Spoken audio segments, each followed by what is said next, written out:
America అధ్యక్షుడు Trump ఇప్పుడు damage కంట్రోల్లోకి దిగుతున్నారు.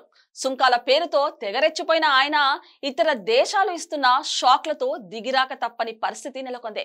వాటిలో ఈ మధ్యనే చైనా, నార్త్ కొరియా, రష్యా ఇచ్చిన జాయింట్ వార్నింగ్ బాగా పనిచేసింది.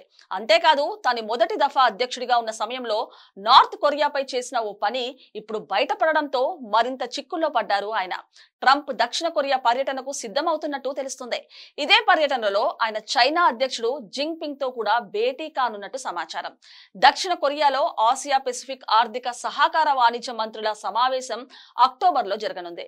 ట్రంప్ తో పాటు ఆయన పరిపాలన అధికారులు ఈ సమావేశానికి హాజరయ్యేందుకు రెడీ అవుతున్నారట. ఈ ప్రయత్నాలకు నేపథ్యం ఒకటి, వాణిజ్యపరంగా దూరమైన దేశాలను దగ్గర చేసుకోవడమే. చైనాలో రష్యా, నార్త్ కొరియా దేశాధినేతలు ట్రంప్ కి వ్యతిరేకంగా కలిశారు. ఆ మేరకు వారిచ్చిన సందేశాలు కూడా అలానే ఉన్నాయి.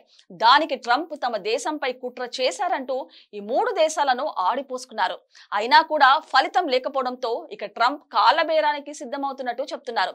సౌత్ కొరియాలో జరిగే ఆసియా పెసిఫిక్ కోఆపరేషన్ సదస్సులో జింగ్పింగ్ తో పాటు కిమ్ కూడా కలిసే అవకాశం ఉంది. ప్రస్తుతానికి ఇదంతా అనధికారికం మాత్రమే. అయితే ఇదే క్రమంలో బయటపడిన ఓ సమాచారం కలకలం రేపుతుంది. అమెరికా నేవీ సీల్ టీం ఉత్తర కొరియాలో ఓ సీక్రెట్ ఆపరేషన్ చేసేందుకు ప్రయత్నించగా అది కాస్త వికటించిందట. ఓ నిఘా పరికరాన్ని ఉత్తర కొరియాలో అమర్చేందుకు నావీ సీల్ ప్రయత్నించిందట. ఈ క్రమంలో కొందరు ఉత్తర కొరియా వాసులు మరణించారని న్యూయార్క్ టైమ్స్ ఓ స్టోరీ పబ్లిష్ చేసింది. నార్త్ కొరియా అధ్యక్షుడు కిమ్ జోన్ ఉన్ కి సంబంధించి ప్రైవేట్ కమ్యూనికేషన్ ను నిరోధించే ఓ ఎలక్ట్రానిక్ పరికరాన్ని అమర్చాలని అమెరికా భావించిందట.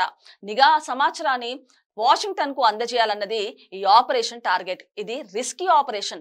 అమెరికా అధ్యక్షుడి అనుమతి లేనిదే నావీసిల్ ఇలాంటిది చెయ్యదు. ఇది జరిగింది 2019లో. అందుకే ట్రంప్ అలా తన సమాచారంపై నిఘా పెట్టారు కాబట్టి ఇప్పుడు కిమ్ ట్రంప్ కి యాంటీ మారారు అనేది చెప్తున్నారు. ఇదే ఊరికే గాలివాటంగా రాసిన స్టోరీ కాదని ఈ మిషన్ కు సంబంధించి 25 మంది అధికారులు, సైనిక సిబ్బందిని ఇంటర్వ్యూ చేసినట్టు న్యూయార్క్ టైమ్స్ చెప్తోంది.